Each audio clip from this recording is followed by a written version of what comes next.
Good Monday evening, July 22nd, and welcome to the NCWLIFE Evening News. I'm Grant Olson. Here are a few of the stories we have coming up for you tonight. A 20-year-old man from Mexico was killed Saturday afternoon after the car he was riding in swerved into the oncoming lane and struck two vehicles on Highway 97. Firefighters in Grant County spent several hours battling a fast-moving fire yesterday off Highway 28 between Quincy and Ephrata. Along with some wind at times, our temperatures will be dropping back to normal for this time of year starting tomorrow. We'll have more coming up in your local weather forecast.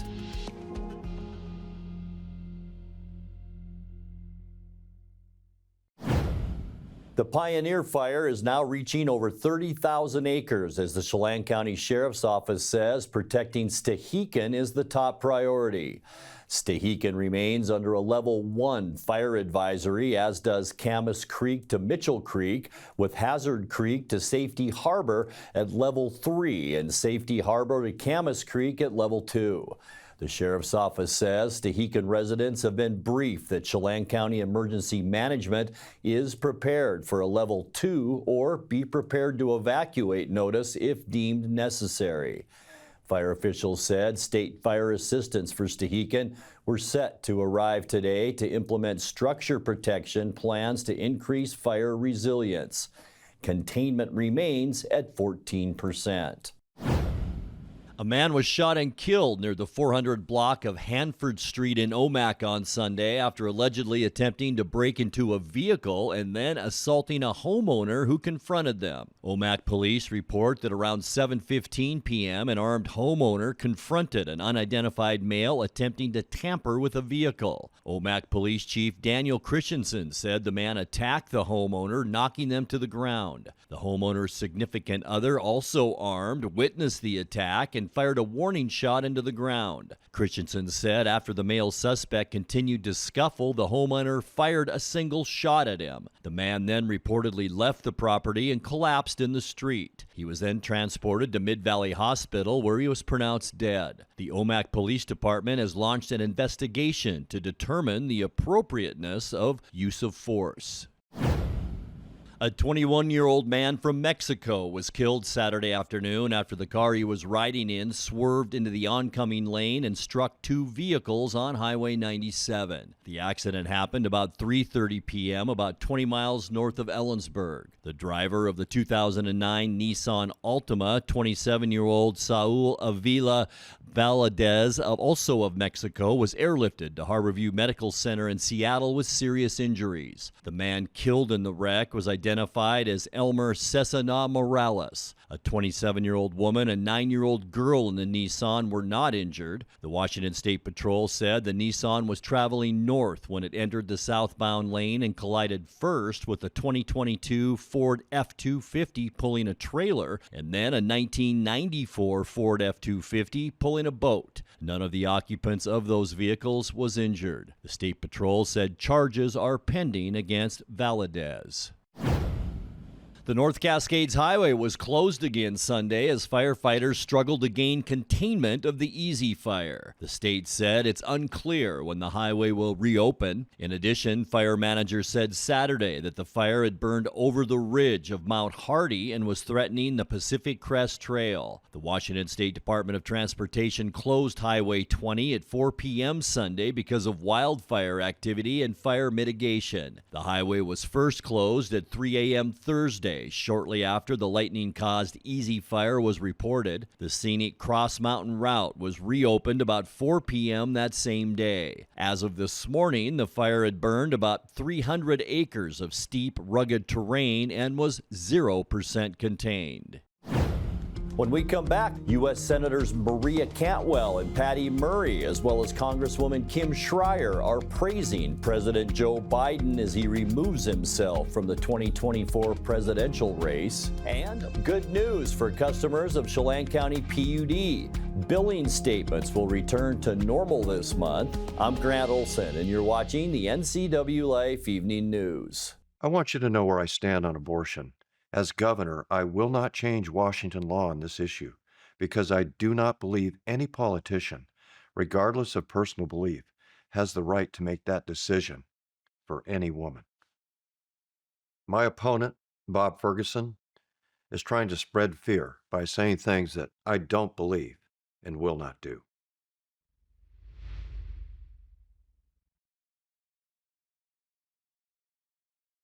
There's no place like home, because home is where we're totally comfortable. It's where we can be ourselves and let our guards down. It's where we make memories, and we're always imagining new ways to keep it totally comfortable. Carrier, total comfort, totally happy. Turn to the experts, Carrier and Alpine Air. Heat and air, call Alpine Air. My name's Nick Dirk, and I've been a cinematographer-photographer for over 10 years. I got my start at the Wenatchee Valley Technical Skills Center. Without the Tech Center, I wouldn't have got my first job in media production 3 months after I graduated high school. My name is Charlie Voris, and I own Vortex Productions. My work has taken me on exciting adventures all around the world, and I got my start at Wenatchee Valley Tech. Hey, my name is Oli Mingo, and I'm the Executive Director at Heirloom Creatives in Wenatchee. I am so thankful for Wenatchee Valley Tech to be able to have my dream career. What does RV stand for? Recreational vehicle or ruined vacation? At Click It RV, we want you to have a fun, safe camping experience. So for the month of June, get to any Click It RV store and get a professional propane leak test, tire pressure check, wheel bearings, roof, slide and battery test. And all inspections are free because we want you and yours to have a safe camping season. Thinking of upgrading? Check out the used selection of new and used top brands like Grand Design, Rockwood, Flagstaff, Winnebago, and more. So get to a Click It RV store near you for a free inspection and keep your family safe.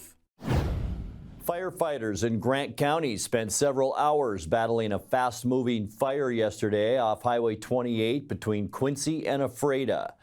Grant County Fire District 13 said the late afternoon fire may have been started by a bird on a power line. The highway was shut down for several hours while the wind-driven fire spread to about 25 acres on Bureau of Land Management property. Local firefighters, Forest Service, and BLM crews had the fire under control by about 5:15 p.m. Fire crews were still mopping up that fire this morning. U.S. Senators Maria Cantwell and Patty Murray, as well as Congresswoman Kim Schreier, are praising President Joe Biden as he removes himself from the 2024 presidential race. Over the weekend, the Washington Democrats each issued statements following Biden's announcement. Cantwell said Biden's policies on, quote, infrastructure, manufacturing, and lowering drug costs will be tremendous legacies. And Schreier said his decision is, quote, an inspiring example of putting country above self. On Sunday, Murray threw her support behind Vice President Kamala Harris as Harris steps into the race. Earlier this month, Murray released a statement saying Biden needed to do more to prove he could campaign strong enough against former President Donald Trump. Good news for customers of Chelan County PUD. Billing statements will return to normal this month. Following a cyber attack on their bill processing vendor, Change Healthcare, this February, the PUD has used a basic bill to maintain customer billing cycles. Since first establishing the bill, the PUD has been gradually making changes to make the statement more and more detailed for customers. Now, before the end of this month, billing operations will return to full capability, and customers will once again see the usage data, graphs, and delivery options that their statements had pre-cyber attack. Mercantile, a local co-working space company, is expanding with a second location on Wenatchee Avenue. Mercantile first opened the doors of its original location in 2019 and has been so well received that the owners have made the decision to expand. The new location at 37 South Wenatchee Avenue, Suite F, will offer 14 executive-style offices and shared common spaces such as a lounge area, kitchen, and business center. The building is also slated to include a rooftop deck with views of the Columbia River if the proper permits are approved. Mercantile says the new location is set to open in August. Coming up next, the name Brad Hawkins is one you've seen on your ballot before, but this time he's running for a different office. We'll tell you more coming up in tonight's feature story. Temperatures will finally begin to cool down tomorrow and even more so late this week. I'll have all the details coming up in your full local weather forecast. That and much more still to come tonight. Please stay with us. The Lake Chelan Chamber of Commerce presents Wonders of Wooden Avenue. Steelhead Cider offers 20 taps with cider, beer, and wine, featuring views of the lake, great music, and fantastic flights. Find it on Wooden Ave behind the bookstore in downtown Chelan. Kelly's Classic Ace Hardware Store. From the minute you walk through the door, you'll feel the difference. Kelly's revives the days of personal service lost in the big box stores of today. Kelly's Ace Hardware in classic downtown Chelan. Wonders of Wooden Avenue, North Central Washington's premier shopping district. I'm Keith Gaynor, running to be your next 12th District State Senator. It has been a privilege to serve you the past 6 years in the House of Representatives. I believe public safety is a critical issue that affects all of Washington. This should be one of our highest priorities. Washington families are struggling. Housing, food, and gas prices are severely affecting our budgets. We need to find better ways to support our families. Together, we can build a better Washington. At Kennedy Group, we understand that buying and selling is more than a transaction, and it's more than just a house. This is where you will gather with friends and family, and where a lifetime of memories will be made. But buying a home is more than memories. Oftentimes, it's your biggest financial decision. The agents at Kennedy Group understand this and provide real estate advice based on your goals and dreams. Call us today, and let's find your happy place. It's vacation season. While a trip to Hawaii sounds great, we know what you really want is an inflation vacation. That's why Abby's feeds a group of 4 to 6 people for less than $26. Enjoy an inflation vacation at Abby's. You can be a superhero tonight and treat your family to Abby's famous hometown hero. This giant features our classic pepperoni, tasty Italian sausage, and crisp green peppers, all layered together for a legendary feast. Don't miss this July special pizza at a very special price.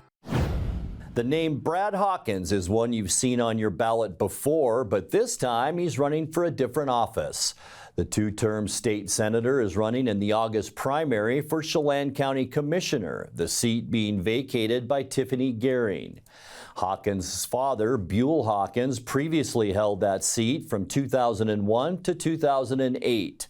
In tonight's featured story, he told NCWLIFe's Jefferson Robbins that economic development is one of his goals if he's elected. Well, you've interfaced often with the county while you've been serving in the legislature. So are there particular issues that you're aware of in Chelan County that are kind of, crying out to be addressed that you think you would be suited to address as commissioner? Well, I think I'd be really suited to help, but I do feel like the county commission is doing a good job. So I'm proud to, if I have the opportunity to join, to do the best I can. But I think the most important things for Chelan County is to continue to find ways to grow our county economy. And if we can do that, we can try to maintain a balanced budget. And people want to talk about all sorts of different policy issues and these things, but at the local government level, maintaining a balanced budget, aligning those expenditures with revenues is very important. And if we can do that, if we can continue to grow our county economy and maintain a balanced budget, we can find ways to mitigate the growing property taxes that people are experiencing. So some of the things that's happening, for example, in Malaga with Microsoft can help the people, the residential property owners in Lake Chelan, if we're smart. So if we continue to encourage our developing tech sector, support our agricultural base, enhance outdoor recreation, all of those things help us as a county deliver services. But we definitely have issues like housing, which I've worked on at the legislative level. Development versus conservation, development versus the rural life. How do you balance that question out when you're thinking about Chelan County's approach to economic development? Well, one of the things I think, to answer that question, that Chelan County could do is partner as closely as possible with the city governments and with communities. So, and when I say communities, I mean Malaga and Manson, for example, those unincorporated communities, but also to partner with the city governments too, because we can't look at Chelan County's needs as separate from the municipalities. So if we can continue to work together, maybe there's some opportunities for more housing developments and more higher density within those municipalities or within communities. Do you feel like that district-wide primary, county-wide general does a fair job of representing the voters' interests throughout the county? Or should it be simplified to where the district votes both times? they advance a person to the primary. What's your take on how that system works? It's really an interesting process, and I believe it's worked well because people have been largely satisfied with their county commissioners. And it seems like, well, Commissioner Overbay served Chelan County, but he identifies with Malaga in his district, and so he can bring a unique perspective about that. Commissioner Smith with the Upper Valley, that area, Kashmir, Leavenworth. And I know, just like what we're talking about, the folks in Chelan and Manson want to feel represented. I think where it might get complicated is once you get in office, if people are contacting you as a county commissioner from someone else's district, and do you defer to that commissioner from that district? If someone from Kashmir contacts me, I would probably consult with Commissioner Smith, for example, on something like that. Or if people from Malaga are reaching out to me, I will ask, well, have you talked to Commissioner Overbay, because he's actually your commissioner from your district. But in the end, we need to do what's best for all the people in Chelan County. And so I'm familiar with sort of taking that perspective because I've represented Chelan County for several years in Olympia.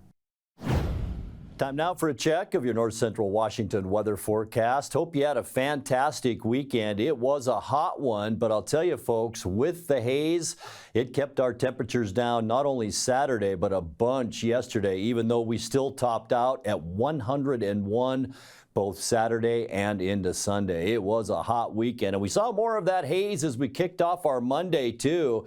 This is our Wenatchee Heights Sky-Fi Tower cam looking out our weather window from this afternoon, but look at how the air degrades as we move up north into Okanagan County. Moderate, bordering on that poor air quality up that way. There's Pateras, and you can barely see Brewster in your shot there. So we're all seeing some of that poor air quality, or poorer than we've had last week, and our temperatures staying hot, but this is the last day of this heat wave. This has lasted, folks, where we have been 95 or above 18 days in a row now, and we saw that again today with highs mainly between 95 and 105 degrees, but all that is coming to an end, and we'll talk about that here in a second. Today's high temperature unofficially, we got over 95 again, 97 degrees. 90 now is our normal high temperature for this time of year. Our record, 107, set in 1994. 73 this morning. We have had some mild overnight lows, haven't we? 63 is our normal low, and 49 our record low set in 1982. I know we had that downpour, at least we did in East Wenatchee overnight, but only a trace of precipitation, so we're staying at 3.20 inches of moisture since the first of the year. Sunrise 5:28, and the sun sets tonight at 8:46. All right, temperatures tomorrow, and you're going to notice a difference, that's for sure. In fact, about 10 degrees cooler in many locations. 91 at Moses Lake, 92s Quincy and Ephrata. We will be a touch warmer here in the Wenatchee and Chelan valleys. 93 through Eniat, Chelan. 94 degrees up in Omak, and 89 tomorrow. High temperature in Lake Wenatchee. So that's going to feel pretty nice compared to what we've seen. Tonight, clear skies. A little bit breezy. Here's low pressure off to our east, high pressure to our west, and that tightens up those pressure gradients. We'll see some breezy conditions. Cooler tonight with lows in the low 60s. So open up those windows overnight tonight. For Tuesday, sunny and cooler. We're under the influence of a more northwesterly flow as we get into Tuesday. That'll cool us down into the lower 90s for highs tomorrow. Wednesday then, sunny, a little bit breezy once again, as we will see that in central Washington. High temperatures on Wednesday, back into the low and mid 90s before things really cool down as we get into the end of the week on Thursday. Mostly sunny, still breezy right here in central Washington, but notice that northwesterly flow of cooler air. We're talking highs Thursday in the mid 80s, so almost 20 degrees cooler than what we've been seeing the last couple of weeks. For Friday, sunny and a little bit warmer though.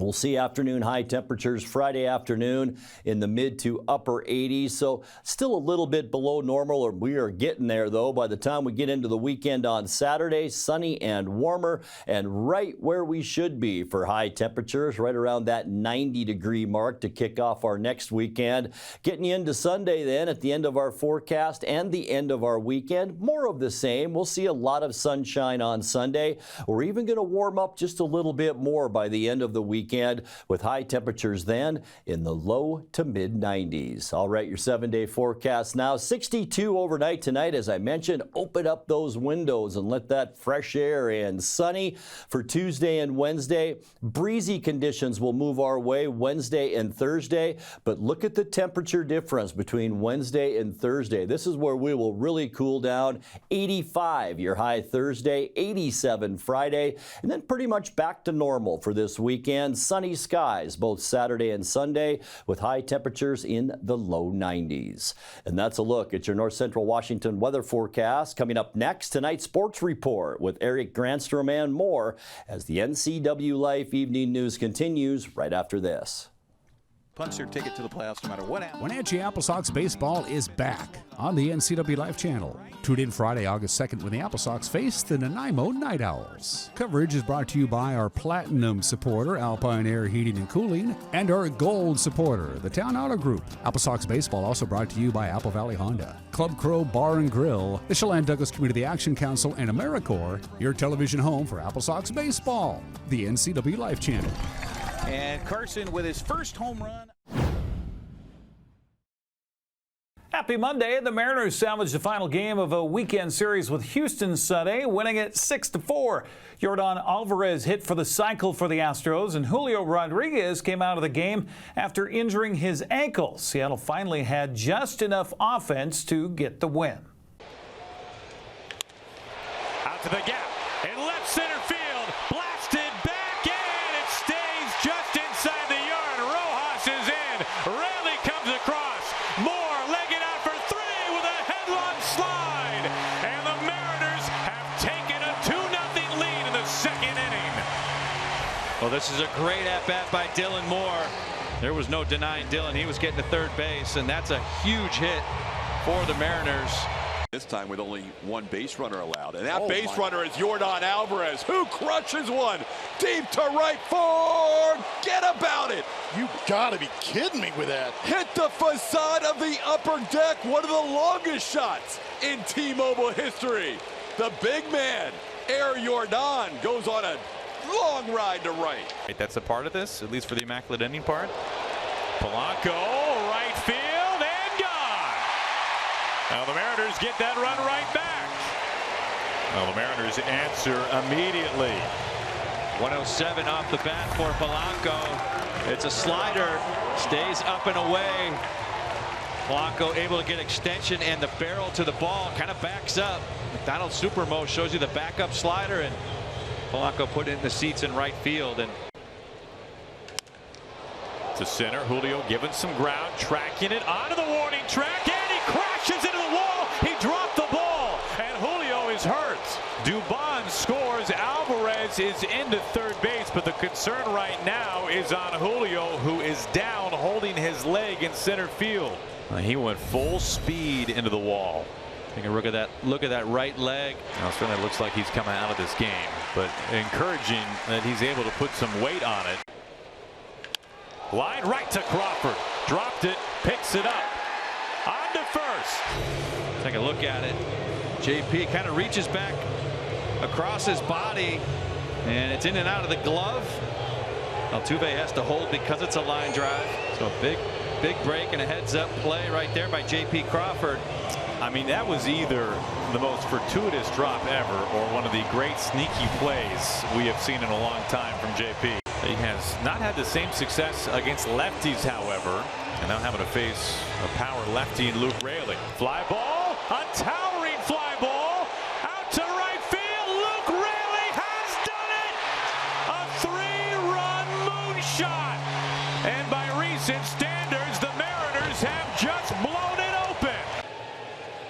Pena sends one high and deep to left field. Jeremy gets into one and gives the Astros a run right back. First pitch of the inning, And there's the first run allowed at home by Colin Snyder. It's a 6-3 game on Pena's 8th home run of the year. Pena making the adjustment after seeing him the first game of this series, gets a hanging sweeper and pummels it. So now a runner on third with 2 outs, and Chaz McCormick gets his second at bat, and Chaz comes through with a base hit.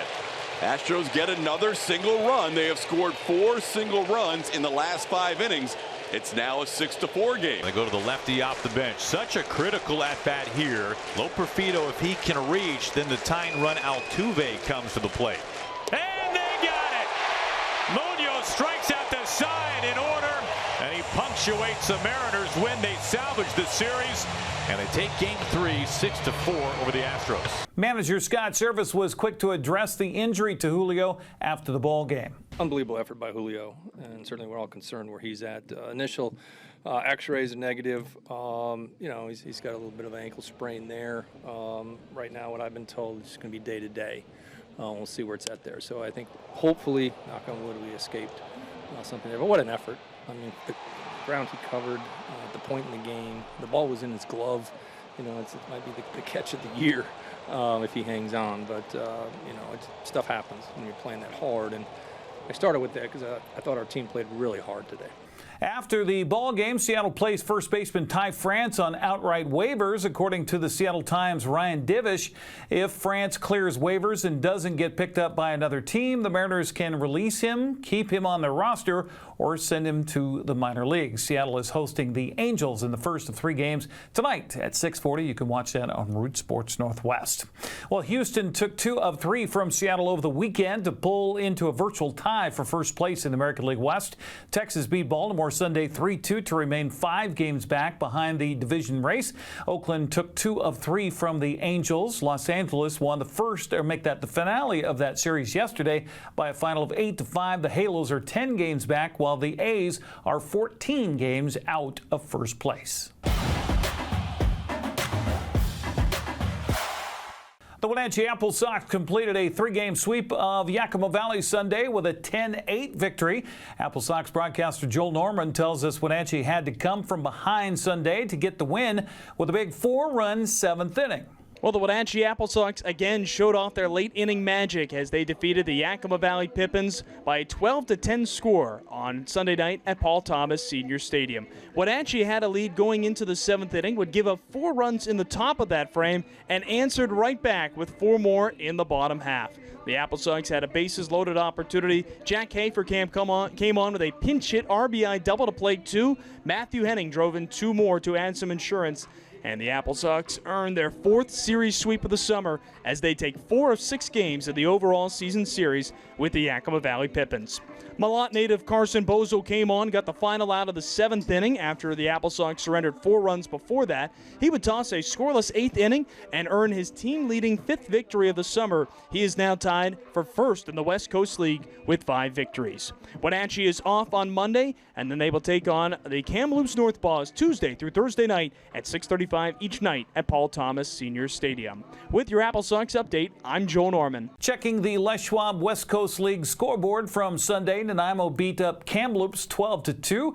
Ridgefield remained unbeaten in the second half with a 9-4 win over Victoria. Port Angeles blanked Bellingham 1-0. Springfield swept a doubleheader from Edmonton 5-2 and 2-1. Portland quieted Kelowna 6-0. Cowlitz got by Walla Walla 5-3, and Bend beat Corvallis by a final of 11-5. Following the weekend sweep, Wenatchee leads Port Angeles and Nanaimo by a game in the WCL's North to second half standings.